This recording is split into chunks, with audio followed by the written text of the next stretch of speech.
ఈ క్షేత్రం magnetic equator అని 8 సంవత్సరాలు పరిశోధన చేసి సైంటిస్టు తేల్చారు. మ్యాగ్నెటిక్ ఈక్వేటర్ అంటే అయస్కాంత శక్తికి భూమధ్య బిందువు.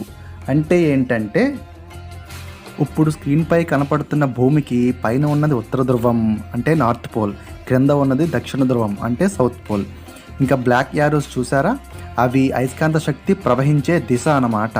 అంటే ఉత్తర ధ్రువం నుండి దక్షిణ ధ్రువం మీదుగా మళ్ళీ ఉత్తర ధ్రువం వైపు ఒక వలయంలా తిరుగుతూ ఉంటుంది. ఈ శక్తి ధ్రువాల దగ్గర ఎక్కువగాను, మధ్యలో తక్కువగాను ఉంటుంది. ఇంతకన్నా ఎక్కువగా లోతుగా టెక్నికల్లోకి వెళ్లకుండా సింపుల్గా అర్థం చేసుకోవాలి అంటే, చిదంబరంలో ఉన్న నటరాజ ఆలయంలో ప్రధాన నటరాజ స్వామి ఎడమ కాలి బొటన వేలు ఈ భూమి అయస్కాంత శక్తికి మధ్య బిందువు అన్నమాట. ఇక్కడ శక్తి దాదాపు శూన్యం. ఈ ఆలయంలో అయస్కాంత శక్తి దాదాపుగా శూన్యం కనుక ఇక్కడ ధ్యానం చాలా త్వరగా కుదురుతుంది.